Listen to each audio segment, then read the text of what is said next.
everyone, I'm so excited to finally be making this video. It is the oh so popular luxury collection by Bath & Body Works.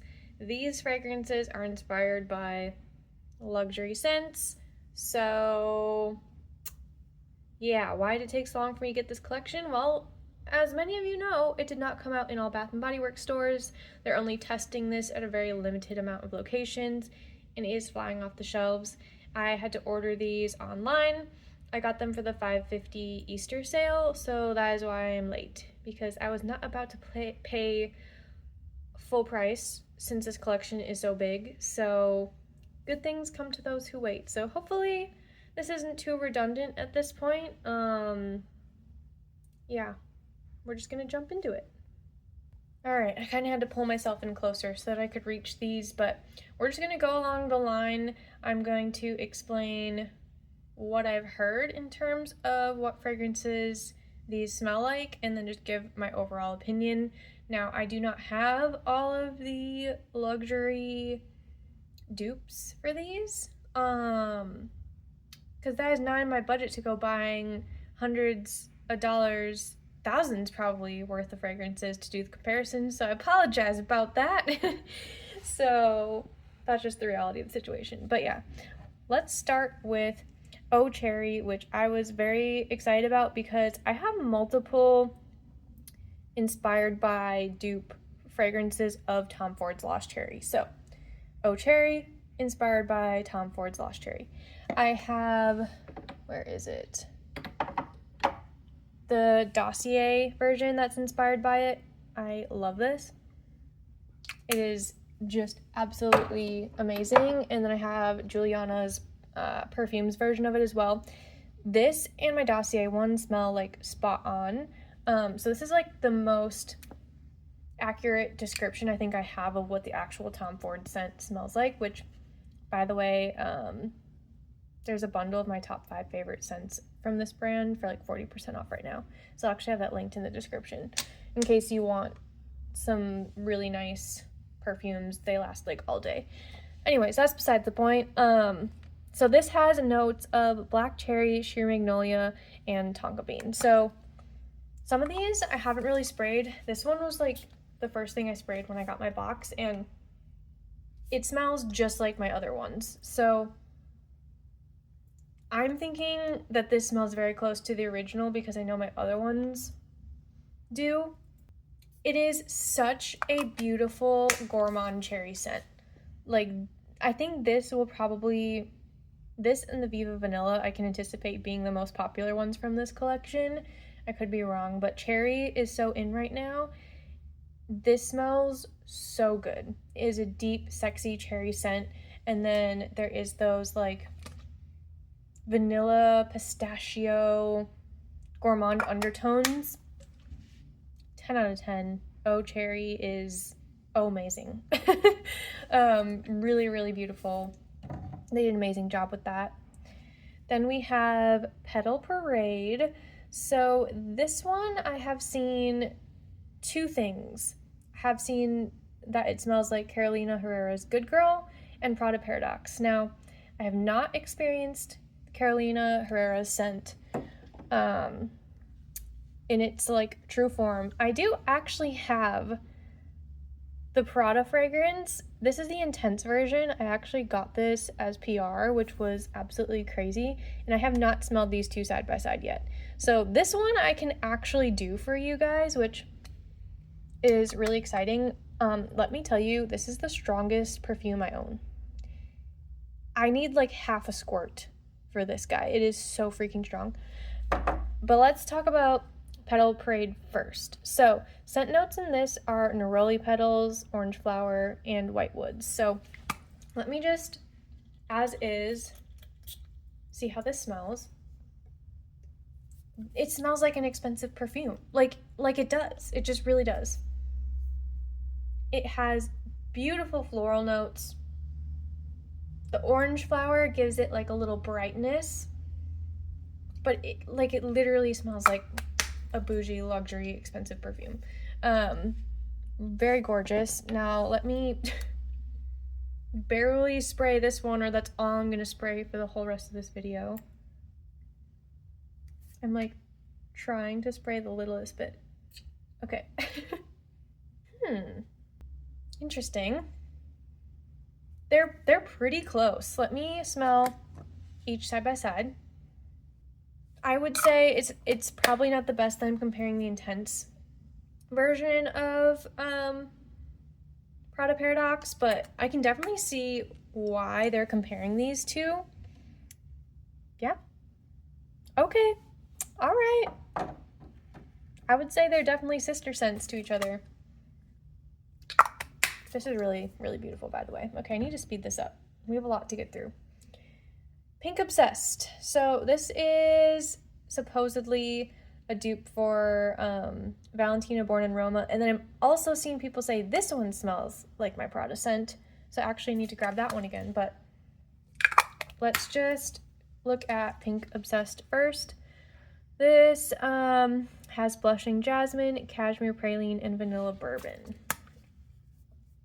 So I'll be interested to see if I think this one also smells like the Prada scent. This is a lot more bright. The other one smells more perfumey to me than this one. And I don't smell as much of the gourmand tones in Pink Obsessed. I smell more of the jasmine. So let me grab my Prada scent again. Hold up. I think this one's closer. Now when I'm comparing these two, Petal Parade smells more like a cousin and Pink Obsessed smells more like a sister. This smells more like the floral is not as spot on as the Pink Obsessed. Okay. If I had to pick which one it was closest to, it actually would be Pink Obsessed. I really wish I had all of these luxury fragrances to like actually tell you my like full opinion, because again, I've seen multiple people say that these both smell like Prada, but now I'm able to decipher that I think this one smells the closest. I think it's hard also to decipher between perfumey florals. Like they all kind of start smelling the same sometimes at some points, but all right, we've done some deciphering here. Next we have Getaway Soirée. It's the bright yellow one. This has Sun-Kissed Mandarin, Tuberose, and Solar Musk.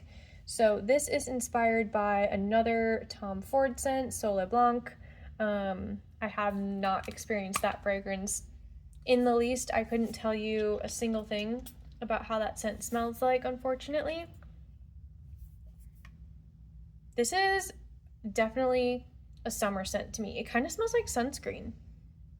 Like it has that suntanny essence to it that Bath and Body Works has like in their scent.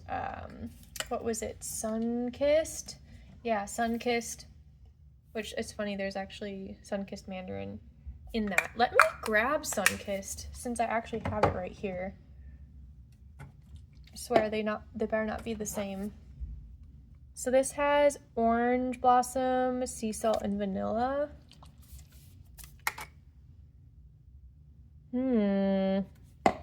Hold up. Watch this totally smell not like what I remember it smelling like. It doesn't help that Sun-Kissed was from 2021.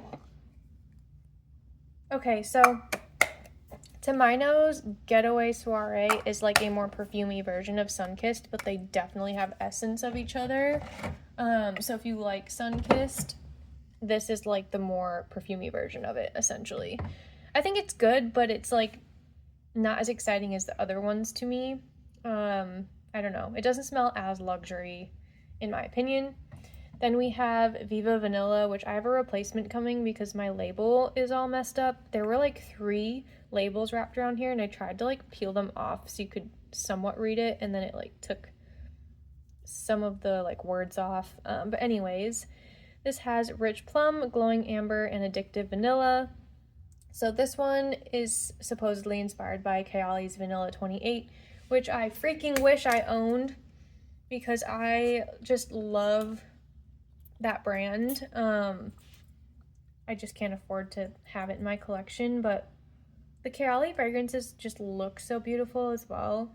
And every time I've like smelled testers, I've just been obsessed. But anyway, this is a very true vanilla. Like, I'm not a vanilla girly, so I guess my opinion might be a little skewed because I haven't smelled like every vanilla fragrance out there.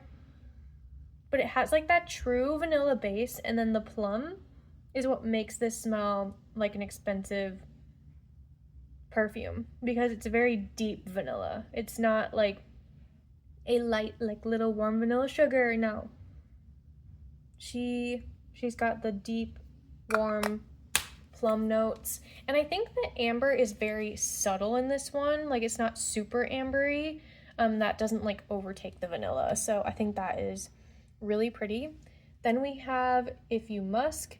This is inspired by Glossier You. Again, I have not smelled that one, but let me spray this and I'll let it kind of dry down while I tell you the notes. So the notes in this one are iris, pink pepper, and airy musk. This smells like, oh, there was someone, I can't remember who, they said this smelled like Kaleidoscope, and I just had that realization right now. I have Kaleidoscope in my collection from Bath & Body Works. Hold up, I need to find Kaleidoscope. I'll be right back because it has that same exact peppery smell. I need to compare them. Okay, so here's Kaleidoscope. If you don't remember, this was a scent that it was like, there's 10 different types of musk in here, and it transforms to like your body chemistry and makes your own like form of musk. Hold on. Which my nose has changed. I used to hate Kaleidoscope, and I'm smelling that right now, and I'm like, it's actually not that bad. They're the same. Oh my gosh. I like can't smell a difference smelling them in the cap. Obviously they transform on you, so they might smell different like when you actually spray it on your skin. Like, some notes might have a higher concentration than others. So they can smell different that way, but when I'm doing these videos, I like to just spray it in the cap so that my body chemistry isn't messing with it. If you put these up to my nose, I couldn't tell the difference, except that You Musk is definitely stronger, but this one is also really old. It's from 2019 now, so its lasting power isn't going to be the same. Look at that, 1450. Focus. Wasn't that a nice time in our lives? Yeah, if you love Kaleidoscope and you're like, hey, I want that one back, Bath & Body Works, get You Musk. They are so close to each other. Moving along, we have Lost in Santal. This one is inspired by Le Labo's Santal 33. Again, I unfortunately have not smelled that one, but scent notes for this are warm cardamom, satin sandalwood, and cedarwood. I love cedarwood notes, but I'm not a huge sandalwood or cardamom fan, so we'll see. Okay, that's like what I expected from this scent. Super earthy, warm, kind of spicy fragrance. I get how this can be in a luxury collection because a lot of expensive perfumes have this vibe, especially like intense sandalwood fragrances. It's really not for me. Again, I'm just not a huge sandalwood or cardamom lover, but this is a very warm, earthy scent. So if you are into the warm, earthy fragrances, there's no way you won't love it because that like embodies that scent family. Then we have On the Horizon. This is inspired by Sailing Day, which is a replica fragrance. Focus. Scent notes for this are really hard to read. Watery bergamot, blue lotus, and driftwood moss. So I'm going to assume this is a more aquatic fragrance. I haven't sprayed this one at all. Yep, very aquatic. Reminds me a lot of like Underwater Oasis. Where is that one? This scent, which has jasmine, bamboo, marine notes, and blue musk. Let me smell this. Yeah, it kind of smells like Underwater Oasis, but a little more vibrant. But again, that's because that scent is pretty old. I also have On the Waves. Ooh, doesn't want to focus. Anyway, let me spray this one too and see how On the Waves compares, because there's just a lot of like musky aquatic scents that Bath & Body Works has come out with over the years. They're pretty close. They're not like spot on, but they're definitely like, if I had one, I don't think I would need the other. So kind of interesting, kind of close to On the Waves and Underwater Oasis. So these are all in one big happy family together. Yeah, I feel like they just put more fragrance into these. Like, they just smell a little stronger. Again, that could be because they're brand new, but I don't know. They just smell like they've got a little more oomph to them as opposed to their other body sprays. So, lastly, we have Floral Fantasy. This is inspired by Viktor and Rolf's Flower Bomb. Again, another one I haven't experienced. This has peach osmanthus, jasmine, and warm patchouli. Oh yeah. Oh, my laundry's done. You can hear its little song it's singing. This smells like an expensive perfume. Like, when I sprayed this, I was like, this is Bath & Body Works? Okay. It truly has, like, that very rich floral scent. Damn, they done did it with this one. I guarantee this one is spot on. I can just like tell. Again, do I have any grounds to stand on? Absolutely not. But that just smells like something I would be smelling when I'm in Sephora and I'm like overspraying all the expensive perfumes. Like, that is really, really good. Smells absolutely beautiful. Very floral, so you gotta like florals for that one. So, okay, this video got very long, so I totally apologize for that. I didn't like come really prepared and I went in kind of blind, but I really just wanted you to see like my first impressions without letting other people's opinions skew it too much. I've kind of like tried to stay away from it as much as I can, even though it's everywhere. But yeah, let me know your thoughts down below in this collection. We all have different noses, so I'm sure your opinions may vary. Let me know if there's any other dupes that you have come up with. And yeah, I will see you in the next video. Bye!